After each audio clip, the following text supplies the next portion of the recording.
Hi, and welcome to the Chosen Business Owners Podcast. I'm your host, Michelle Reel, and today I have the pleasure of talking with the president of True Blue Total House Care, and it is a franchise, and I'm so excited to talk with you today. Sean Fitzgerald is going to be joining us, and so Sean, welcome to the show.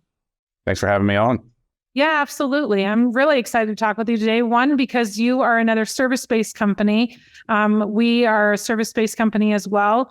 And Tiger Tree Service runs obviously service-based, and you guys are service-based. So I'm excited to hear about what you got going on. But first, before we get started, was hoping that maybe you could share how you got started in business, how you got started in franchising, because you've got a lot of experience in the franchising world, and then how you are the president now of True Blue Total House Care. Yeah, there's a lot to talk about in my history. So I was fortunate to have a father who was very entrepreneurial. So he loved starting businesses. And when I was in college, he came to me and he had this idea and this concept. And he said, would you run with it? Because he had another company. So we launched it. And it was in the automotive accessories aftermarket. So it was like truck accessories and things like that. And this was in the 90s. And we were, we had a really good business. We were doing very well. It was a unique industry. And we started to expand. And one of the challenges that we found with expanding is having great leaders, because when you had another location, you had to have another manager and so forth. And, no one runs a business as well as an owner does. So trying to find someone that had that same kind of passion was really challenging. And so we kind of explored franchising for that reason, and realizing that we could partner up with someone who can own part of it, essentially, and take that passion from like an owner has that's really tough to replicate. And so started franchising and started growing, and then eventually we went public. It was an over-counter stock, and 3 weeks later, the stock market crashed.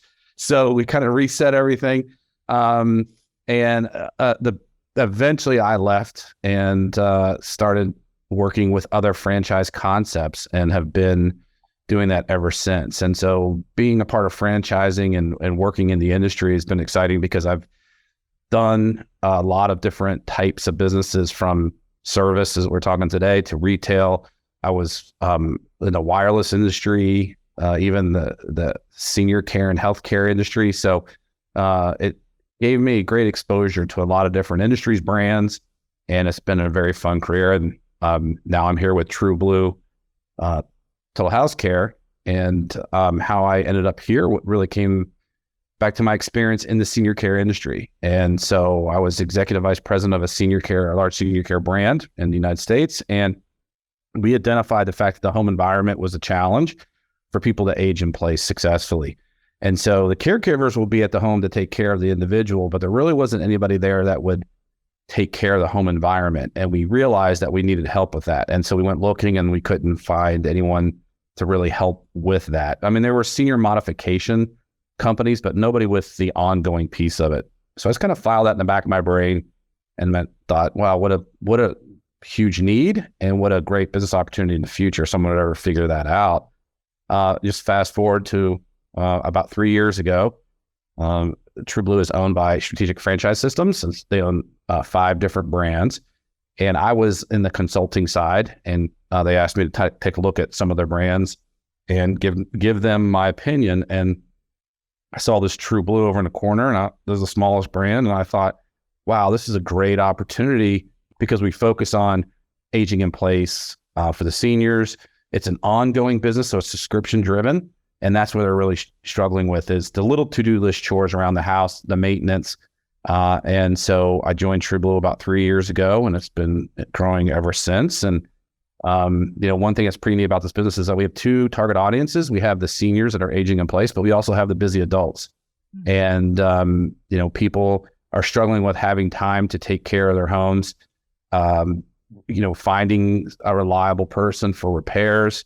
And that really is what our niche is. And I like to say that I want True Blue to be the Jiffy Lube was to the car to we could be to the home. And I always give that analogy, because when I was a kid, I knew you're supposed to put oil in a car, but I didn't know you're supposed to change it. And this whole world of maintenance was like new to me. And I feel the same way about people with their homes. That most people don't realize how much routine maintenance needs to be around their home. But believe me, they take care of their cars religiously. So I want to kind of, our goal is to educate more and more people about that home maintenance and the importance of that. And then also, again, rounding out with seniors and helping them, because it is as much of a safety issue as it is a maintenance issue, because having a senior getting on a ladder and changing a light bulb can be very dangerous. And we all know the stats and the dangers of falls as it relates to seniors. So I think I kept it under 30 minutes. I think it's an amazing concept. And could you elaborate a little bit on how does the structure of a maintenance plan, or like you said, a subscription plan? Sorry, I got hung up on the maintenance side. You're doing the maintenance for the home, but the subscription side of it work for somebody? Yeah, so we have two packages. We have just the basic maintenance. We'll come out once a quarter and do kind of seasonal updates. And we're here in Ohio, and you're in Colorado, so you get the 4 seasons. So all those different things need to be addressed when it comes to your home. Each, whether it's changing air filters, kind of taking in the hoses for the winter, little things like that people always forget about. So we have these checklists that we do. It's just routine maintenance. But we also have a package where we call it our VIP package, where we come out each month, and we'll still do the seasonal maintenance, but we'll do to-do list chores. So you can just keep a list of things that you want to get done around the home. And that could be anything from, taking the furniture off the back deck and putting it in storage or what have you. So people have a nice list of things they want to do that they can't get to, or they shouldn't get to if they're seniors. So we have these different packages that are associated with it. And the senior one, we have a 3-step process. We're actually certified to do home safety assessments. Mm-hmm. And so we'll come out and do a senior home safety assessment. We'll make those recommendations so we can do the senior modifications. And then we can also have maintenance programs and then to-do list chores. And that's where seniors really struggle, is the fact that, for you and I, taking the furniture off the back deck is no big deal. It's not even like, it's just a chore, but for a senior, it is.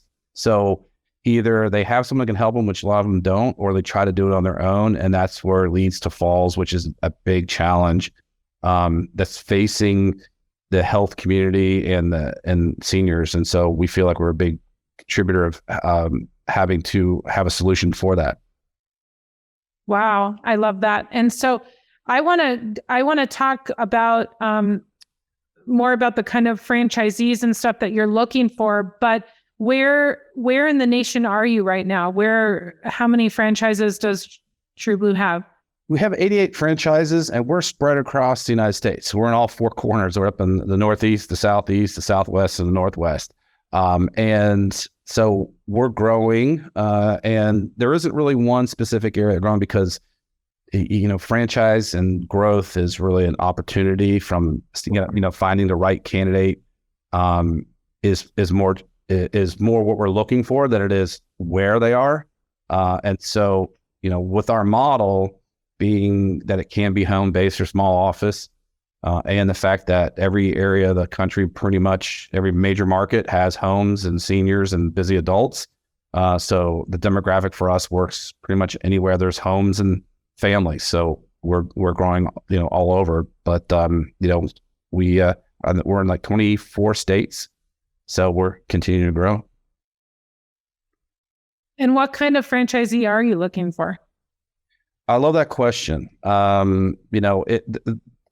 There's 2 things that I think are really important when it comes to finding a franchisee. And that, number one for us, is they got to have some level of empathy. You're going to have to deal with people. You're going to have to deal with seniors. So you're going to have that level to be successful at this. And the other aspect of it is just some sales and marketing understanding. You don't have to be a sales and marketing executive, but a service business, you have to go out and be visible. And we don't have a retail location. We don't have big sign outside of an office for people to drive by. So we always talk about, you have to be visible in your community, and you have to go out and do that. And so some of it is marketing traditionally, but a lot of it is just networking and referral sources. And we're very similar to what the senior care industry does. And that is going to referral sources, educating doctors, nurses, discharge nurses, about our services for seniors. And then that's how they can refer their clients and patients to us. And so that's a big part of it. Now, the one thing that's really cool about our brand is that the handyman side is still traditional marketing. People's, once their sink fixed, they're going to call right away. There's always people looking for that type of business. The senior side of it takes time to develop because you're working with referral sources and developing those relationships, and that takes time. So by having a model where we can get immediate customers through our foundation of our business, which is handyman, educate those customers on subscriptions and subscription-based business, and then also work that senior channel. So as those begin to roll in, you've got a nice business moving forward, and out of the gate, get to profitability as quickly as we can.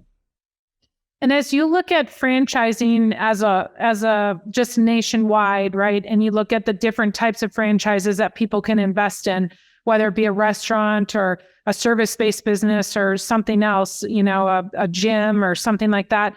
Where do you see service-based businesses headed, with all of everything you've seen because you've been in the franchising world about 25 years, is that right? Yeah, over 25 years. Where do you see the service end of things headed? I love the service industry. And I think why is the fact that it's a one type of business opportunity where you can bet on yourself. And so if I'm going to do something, I'd rather bet on myself than rely on other variables. And what I mean by that is one of the brands I worked with where we did wireless cell phones, so cell phone stores, we knew that about 60% of the success of that franchise was based on location. So location was everything. And if that location, the anchor to the mall left and that location went down, that impacted their business tremendously. So there's a lot of variables that are outside the control of an operator when you're in those type of brick and mortar locations or other types of businesses. Well, the service industry like ours, there, like I said before, there is no drive-by traffic. It's all about the relationships you build, how you take care of your customers. And we always talk about the fact that in the service industry, there's a snowball effect because they come back. And so, if you treat your customers well, time is on your side. And so the more customers you have, the more repeat business you get, the more word of mouth, and it just snowballs. And you're not relying on a tremendous amount of traditional marketing once you're established and you've got a great business going. So it's like the opposite of what you see in restaurants. Typically when restaurants open, their best day is their first day, the first week, their first month, and then it just starts out really high and then it kind of drops significantly over time and then eventually hopefully levels out. Well, in service brands, it's kind of like it ramps, but if it's done right and you scale properly, there is no cap because of the scalability of it. And that's what I love about it. And then the demand for services are just skyrocketing. It's very hard to replicate when you establish great relationship in a market area for somebody to come in and take that business away. So there's so many great things about service brands that I'm just so passionate about. And I think it's a great entry for somebody who's never owned a business before. But it's not one where you sit back and sit behind a computer. You have to be out there and be visible when in an environment where you're not naturally. Right. And for someone that's never done a business, getting into the service-based industry, especially when it's home-based and you're not having to go in and now manage a location and manage, doors being open at a certain hour and locked and you know what I mean? Like all of the things that go with managing an actual property. There's a little more flexibility. You have less overhead, right? And that's the beauty of it. Like at least with our brand and a lot of service brands I worked with, and when you're home-based or small office, I mean, usually, again, in the examples with restaurants and retail, your biggest expenditure, maybe outside of your salaries of employees, was rent. And so taking that variable out of the equation makes you so much more nimble and so much lower overhead. And so that's why we can get our franchisees to break even very quickly, because of the fact that we don't have a lot of overhead, and a lot of our revenue comes from employees or labor, and that's a variable expense. So you're much more in control and scalable, because that's the thing, is that you can grow your business. And if there was an event where, the market slows down, you don't have a lot of expenditures, so you can scale down. So you can scale down employees, you can right size to market conditions. So from a risk standpoint, the risk is very low because of the low overhead, the low investment, and then the ability to scale up or down in changing environments. So it's a great model to look into, especially if you're a first-time business operator.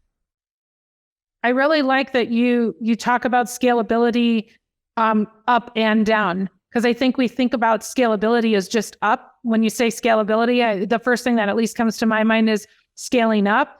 But when you have the ability to scale down if you need to, that can be important in certain seasons or things that are going on. And so what would be your advice for people getting involved in a service-based business like yours, like, the one that you guys are offering, for some of your tips for scaling a business up? Let's talk about going up and not down, because the hope is that you don't ever have to scale down. Yeah. You need to have that option, right? Yeah. Well, the reason why I brought it up, because most people, when they're thinking about starting a business, they're scared. Mm-hmm. And so you got to overcome that fear, number one.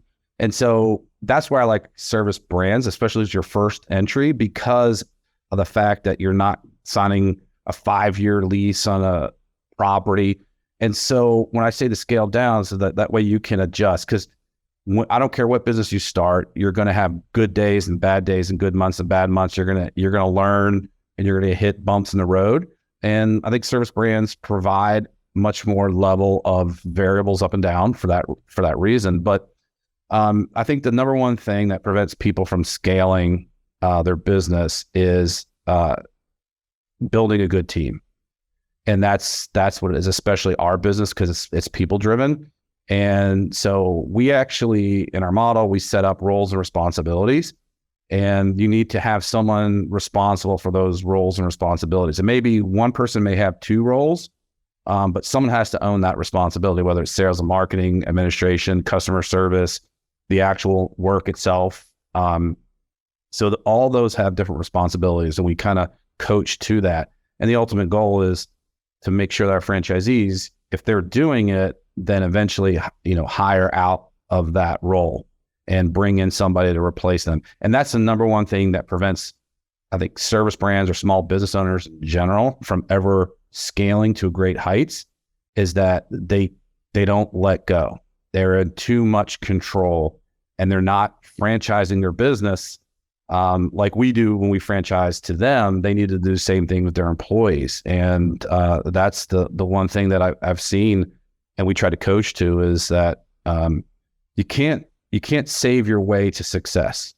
You have to invest in people and your teams, but it's going to benefit in the long term. And I think so many people look for that immediate return on investment and say, oh, if I hire this person, when am I going to make more money to get that payback? But in the reality of especially ours, you need to have those people to scale. And so we don't say go out and hire 100 people right away. We kind of ramp it up and do it the right way. But that is the number one thing. And I've seen it in every type of industry. It's just, letting go and coordinating it till you get to what we call enterprise level, where you're minimally involved in the day-to-day of the business. That's when you've hit scale. And so do most of your people that come aboard, your franchisees, are they owner operators? And then where do you tell them to go to find good people to, like, where are they looking, or what are they looking? I mean, the key things that they want to look for in a person, but where are they looking for those people? Are they needing you in, or? Yeah, we work on several different things and different types of tools that we kind of know where to find good people for each role. But I will say this, and this is general for all business, is that your culture is key. And we really spend a lot of time on talking about that and coaching to that. And, to get great people, you've got to be the employer choice. And that is having great culture where people can feel like they're a part of something. And it's not just pay. I think that, pay is the foundation. And this is where I see a lot of small business owners struggle initially, is that they look at people like it's a widget. Like, I'll pay you this, you do that. But you have to paint the picture of you're growing something and you want them to be a part of it. And that when people, regardless of the level, whether it's entry level or even an administrative level, that they feel like they are contributing and they feel like they can grow professionally, whether it's up in the organization, more responsibility, obviously more pay, those type of things. And you have to establish that as the operator of the business, because your culture starts with the person who's running and owns that business. And so it starts there. So we spend a lot of time on building the right type of culture in the environment to get the great people and retain those great people, because they'll leave if they're not happy. And I think it really starts with that. The tactics of hiring, we can train, and that's mechanical. But the one where I think all small business owners struggle is that identifying the culture and what and ensuring that everybody aligns with what you're trying to build. Right. So maybe give me an example. When you look at a small business owner, and they're the top, right? I mean, they're the owner of the company, and then someone comes in at a entry level. What would that kind of look like if a business owner was talking to that entry level person coming in and saying, here's the vision for where you could go with the company? Because some of them may not have aspirations to, actually own a business someday, but, to just, what would that look like? No, I think what we do and what has worked for a lot of our owners is, this is what I'm trying to build in the community. And you're not saying you're going to be owning it, running it. It's just kind of like, hey, I think you just got to be honest. It can't be canned. It can't sound like you read it out of a book. It's just got to be your vision as the operator. Like, your vision is going to be part of the franchisor's vision, but where's your personal vision in your community? And like, I want to grow this, or I want to be the best in the market, whatever that is. And you share that with them. And it's like, I'm going to need great people, and I'm going to need, this is where I want to take it. And that could provide, great opportunities. I've seen it. I've seen so many business owners elevate their employees to high levels. And eventually either they buy it off that owner, or they open up their own locations, or they just have a great career working for the franchisee. And I think the people who can just be honest with their vision of what they're trying to build and what they're trying to get there, and setting that expectation, I think you're going to have a higher likelihood of success, because you're going to need people to, you're going to have your good days and your bad days, your good months and your bad months. And I think if your employees see that bigger picture, they're more likely to stick around during the bad times. Yeah. It's easy when it's good. It's tougher when it's like not great. And not great doesn't mean you're doing badly. It's just like when you first start out, you're going to grow at a very high percentage rate, but you're not maintaining that high percentage growth is really, really hard. So you still may be growing, but you're not growing at 100%. You're growing at 50% or 25%, which feels different from an employee. You're not doubling every single month or every year or something like that. So that feels to them like the growth is slowing, but it really isn't. Right. I feel like there's a lot of value in the model that you guys are giving your franchisees, with the recurring model of going in on a subscription basis and that kind of a thing, or, where somebody's calling you back every 3 months or every year. And I think a lot of businesses shy away from that because and especially business owners, I've heard this from other people where, it feels too much like a job to have to go back to that same job over, you know what I mean? In 3 months again, and have to, and I say, well, that sounds to me like recurring money. Right business. Yeah. Yeah, no. What is interesting about our business was that so much of it was repeat, like a significant part of our business repeats. And we did a survey with our franchisees, and within like 90 days or with 90 days, 6 months, the repeat rate was like 50%. So Wow. they're coming back. And if you think about it, if you have a really good handyman or whatever service it is, you're going to call them back the next time you need them. And so what we kind of positioned to our franchisees as we were rolling out these programs is that don't rely on them to call you. They may have the intention to call you, but they may forget your business name. They may lose your phone number. And how many times have you heard stories of people saying, oh, I had this guy come out and do this in my home. And who was it? I was like, I can't remember his name. And so what, from a marketing perspective, I look at us from a subscription base is that they're giving us permission to follow up with them. And to check in. And so by doing so, that we can, instead of waiting for them to call us for the next thing, we're coming out, taking care of maintenance, so we can call them up and say, hey, we're going to be out next week. Is there anything else you'd like us to look at? So it gives you the opportunity for additional business that was traditional service. Now you're the first one they're going to call. And we have preferred scheduling for our subscription clients. There's a benefit for them. So we just want to make it really easy for them to call us first for everything.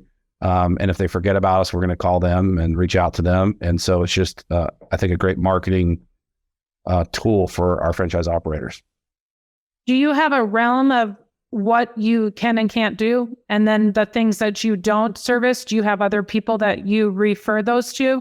Yes. A significant portion of our business is also referred out. For instance, we don't do roofs. And so we know nothing with roofing. And so, of course, we'll get those calls and ask, and we can refer it out. So we work with our franchise owners on developing those relationships. And it is reciprocated, because I'm sure people get their roofs fixed and they say, oh, do you know anybody who does this? And if we're sending a lot of roof business to them, they're going to send a lot of business our way. And just think about the home itself and all the different components of it and services to it. There's a lot of referral opportunities, and we see it all over the place in different, whether it's realtors, whether it's, like I said, the medical community. There are just so many referral sources with our industry. And that's where being connected with your community and working those relationships can pay off significantly. And what would you say are some of the, like, you've been in franchising, so, quite a while. I mean, and I think it's really neat. I mean, you've grown some other brands, have you not? Or you've helped grow brands? Yeah, all of them. Have they all been in the service industry? No, not. Like I said, I was retail, fitness, QSR for a little while, healthcare. So not all were service, but I really, again, I was really attracted to the service model when I was in the senior care space. Number one, you're dealing with people. The only variable is you, like as a franchisee. That's the oned variable. There is, like I gave you the example before about real estate and those variables. So it really comes down to that. And if you're a type of candidate where you have great skill set, good marketing mind, can connect and lead teams, bet on yourself and do a franchise. There's so many people that are out there that have been in business making other people a lot of money, or their companies a lot of money. They have a lot of good skill set. And I think a service brand is a great way to capitalize on all those skill sets that you have and bet on yourself and get that ROI back to yourself. And so that's why I really like the service industry. And, one thing too, I remember, and this is advice that I hear people say that I don't necessarily agree with, is find a business that you're passionate about and go with that. I don't subscribe to that. I subscribe to find a business that you can be really good at and be passionate about that. Because I'll give you an example. When I was in the cell phone industry, I'd talk to people and they're like, I just love cell phones and technology. I was like, well, that's cool, but that's not what you're going to be doing all day long. The cell phones stay in the box. You're going to be selling cell phones to people. You're not playing with cell phones all day. So you got to be passionate about that aspect of the business. So, if it's a painting franchise, don't worry about the product itself. And if you love the product, believe me, if you'll get sick of it if you did it every single day anyway. So you got to love what you do and be passionate about being great at it. And so you can have a lot of fun with a successful business that may not be cool or the latest thing. So many people go for that because they think it's just a cool thing. But go use your skill set, whatever you're good at, align it with that business, successful owners in that business have, and go that route. You'll have a much better rate of success. I think, more passionate about it because you're aligning your skill sets and what you're good at with the business, and you can become passionate about that. Yeah, I love that. And then you can go create a life, right? You can create your business around your life and live a life. Another example I'll give, when I was in college, I worked at a golf course. I loved to golf. I thought, oh my gosh, I can golf for free. And I loved it. And I worked there all day. And I could not wait to get off the golf course. And I did not golf the whole summer. And that's when I realized it's like, don't go for what you're passionate about, especially when it comes to business and your career. Go what you're good at, be passionate about that. Yeah. And what do you think people looking to buy a franchise, whether it be service-based or another, should be the key thing that they're looking for? Should it be it's something that they can incorporate into what they're good at? Yeah, I think that's the number one thing. I think you have to look at, there's other variables. Obviously, it's like market conditions and needs. I mean, I feel about like with True Blue, there's a tremendous opportunity with the senior aging in place. I mean, that is huge, but there's also a huge opportunity in just the traditional handyman side. Now we're doing anything unique with the subscription, but there's still a great opportunity in the handyman side that doesn't, because it's not new and cool, it doesn't mean it can't be a great business. And so, aligning what your strengths are with what are the strengths of the top producing owners in that system. So for us, like I said before, it's just having empathy, having the ability to create a team, being comfortable networking and talking about the business and those type of things. And if that is what you're good at, this is a great business opportunity. And if you want to hide behind a computer and that you're comfortable behind a computer, I can tell you, don't do our business, and probably don't do 90% of the service businesses either. Because there's so much human element involved in it. And, I hate to overuse the term, but guerrilla marketing, especially in community with a lot of service businesses. Yeah. What are some of the things that you guys are doing to make now? Well, I guess before I even get to that question, is there another handyman service out there like you guys, where they're going in and helping, specifically targeting the seniors? You did say that you are working with families that are too busy or, can't get to that kind of thing, but your main focus is the senior population, correct? Yeah, seniors and busy adults. And although anybody will say that they work with seniors, we're really dedicated to it. It's not just a marketing ploy, because all of our owners are required to get certified CAP certification with certified aging in place specialist. We do other certifications. So we're not just targeting from a marketing perspective. We're really trying to help solve that problem with aging in place. And post-COVID, the studies have said that 9 out of 10 seniors want to age in place for the rest of their lives. Post-COVID, that's even skyrocketing. And so now you have this huge desire to age in place. It's safer. It's where the seniors want to be. Now you start throwing in telehealth and healing in home, which is a new term you start hearing about. Years ago, if you got your knee replacement, you're in the hospital for days, if not weeks. Now you're home that afternoon. Well, their homes are not hospital rooms, and so they're not necessarily equipped. So there's so much of what we do to support the aging in place and the medical community. It's really a great opportunity from that perspective. And so that's what makes us, I think, a little bit unique, because the foundation of our business is traditional handyman, but we're really looking at, the subscription, and then for busy adults and seniors. And it's obvious as the need and why it's needed. I love it. What are some of the things? Do you have things coming out down the pike that you guys are working on, or big things that you're going to be announcing in the future? Or Well, one of the things that we've announced and we continue to work on and will continue to grow with is just our strategic alliances with some, a lot of these companies that are struggling with, not struggling, but they see the need of the home environment. A lot of senior care companies we partner with, Right at Home, Comfort Keepers. Those are some of the examples of some of those companies that are helping people age in place. And they see the home environment as a challenge, whether it's senior modifications or changing light bulbs. Many of these seniors don't have help. And it sounds like, well, why don't you just call your adult children to come over?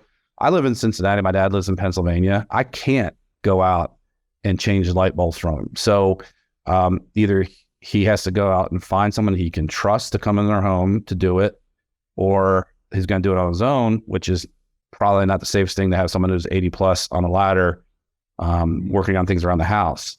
So these services are in need. A lot of people don't know how to get the home even safe in the first place with grab handles, simple things, which is going to really help with fall prevention. And then when you start adding in just services and things like that we can help with ongoing, it just provides that peace of mind, that worry-free living for the loved ones of those seniors. I think in the future we're gonna be seeing more of a shift, and maybe we already have, because we're new to the franchising side of service-based businesses. But I think when people think franchise, they think of like the brick and mortar on the corner, that kind of a thing. They don't think about amazing companies like yours and companies that people can actually do that are service-based. And so, like you, it excites me because you realize there's such an opportunity out there when you're looking at service-based companies, and homes are constantly needing stuff, right? Whether it's in the trees and landscaping, like where we are in that field, or in, the home with just what you're talking about, taking care of just normal things that go out every so often. You raise a great point. There's two sides of that benefit from the consumer side. And the consumer side is that you're working with a small business owner, which people love to do, but there's also the big brother that's there. And so if anything goes wrong, they have somebody that they can call. And the consumer likes that. They like the standards. They like that there's somebody there. So we always say we're competing against Chuck in a truck. Chuck in a truck may be really nice, but if he just disappears, who are you going to call, right? And so with being part of a franchise system, the consumer likes that you're backed by a national brand that's going to support if there's any issues that go wrong. Now, the other side of this in the service franchises is that a lot of times people will ask this question, and you probably get it as well, is, well, I mean, I can hire a handyman and open up my own business. And yes, you could. And the simplicity of the business, people sometimes think I'll just do myself, but you don't know what you don't know. And if you've ever started a business from scratch, like I did, I would never do it again, because it takes so long. And people they don't concept it because they don't know what they don't know. They just think, oh, let's hire people. But it's all the little decisions on what business card, what name, what logo, what URL, what phone number, how to pay somebody, how to schedule, all these things, what software to use, what website, it's just trying to figure all that stuff out will take you years if you're lucky to make it that long. And so I just look at it as, if you join a franchise system, it's a best practice. You're going to instantly come out of the gate doing things that were successful that other franchisees are doing. So you don't have to figure anything out. You just have to go out and just focus your effort on execution and living in the day. And you don't have to worry about what's going to happen down the road, because the franchisor is thinking about what's going to happen down the road. And by having a system that's in place, support of that system. And by the way, you have support from franchisees, because when I started my business, I couldn't call my competitor down the road and ask them, hey, what are you charging for this? Or how are you handling this problem? Because they're not going to tell you. You're on an island by yourself. But with a franchise, you're in a system and supported by other franchisees. And, you get all those benefits from it, but besides being by yourself. And you don't have to worry about how am I going to pivot in the future, because the franchisor is focusing on it as well. So you get those three areas of trained on the system, support with franchisees in the system, and real world in the trench support, followed by vision of where they're going in the future and taking it. And you can spend all your efforts on just executing and maximizing the profits of that business that you would be very, very, very difficult to replicate. And so it's so worth it being part of a franchise system. That's why I'm so passionate about it. When you have people to fall back on, right? When you have a question, and then like you were talking about earlier, it's a lot lower risk in the service industry because you're not looking at signing a lease for something and you can work it from home. And there's just so many different variables that are taken out of that when you're going on the service end of a service route. Yeah. And I kind of use this analogy recently when I've had that question posed to me before about just doing it on my own. And I like to go deep sea fishing. Now I live in Ohio, so I don't get to do it much, but when I go on vacation, I like to do it. I can save money and rent a boat and get fishing poles and get bait and go out in the ocean and fish. But what's my likelihood of being successful doing that and having a great time? Very, very low. Could I eventually figure it out? Yes. It's going to take me a lot of time and a lot of money. I'd rather just invest in someone who knows what they're doing and take me out and knows what kind of bait to use, what the weather conditions, where the fish are, all that stuff, and enjoy it. And so that's the kind of like analogy I've used for like franchising is like, can you do all these things? Yes, but can you do it well and do it well where you can be successful? And that is the big value of a franchise system that I think people overlook, because it all started when your conversation about service brands and franchising, because everybody's perception of franchising is like McDonald's. Like there's no thinking involved. It's like, okay, what do I get? Well, you get process, right? With McDonald's, you don't even think. Well, with us, what you get is those systems. It's that support on that system and the ability to collaborate with other franchisees, which is really valuable when you're in business. Yeah, no, I love it. It excites me when I think about what we as franchisors can offer to people, allowing them that whole foundation to get going on it, and not have to have them muddling along the way. I mean, there's so many little steps to just getting your doors open. Even if that door is your front door and it's your home-based door, there's still a lot of steps that go into that prior.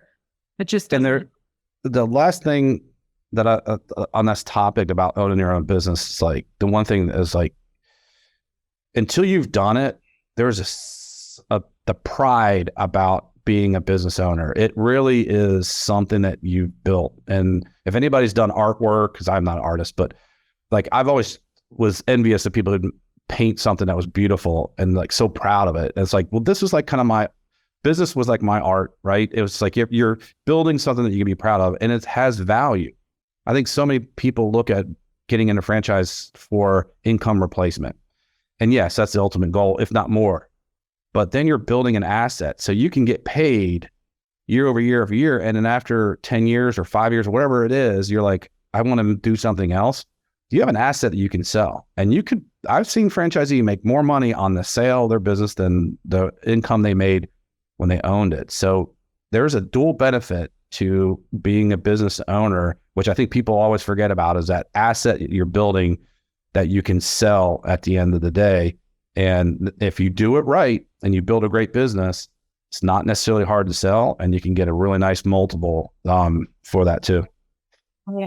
And I love your analogy about the deep sea fishing, because you're right. We've gone deep sea fishing and you go out and you catch stuff that day because they know where to go and they know how deep to drop the lines and to do all of that. And so the same with, franchising, you're cutting off how many months, years, I mean, maybe a decade of time, instead of going from, 0 to 10 over a 10-year period of time, you might go from 0 to 10 in a 2 or 3 year period of time. Maybe even quicker than that. And I think that's a powerful analogy. I might steal that from you and use that. You may just give me credit. Absolutely. I absolutely will. Well, where do people find you? I want to honor your time, and where can people find out about your company and about you and about everything you have going on? Yeah. So the best is just truebluefranchise.com. And that's our website about our franchise opportunity. And you can find me on LinkedIn under Sean Fitzgerald. Awesome. Well, I appreciate you talking with me today. I've enjoyed our conversation. I love talking business and just talking just about the vision of where things can go, and about service-based businesses for sure. I love talking about business just in general. So thank you so much. And thank you everyone for joining us today. And we'll see you next time.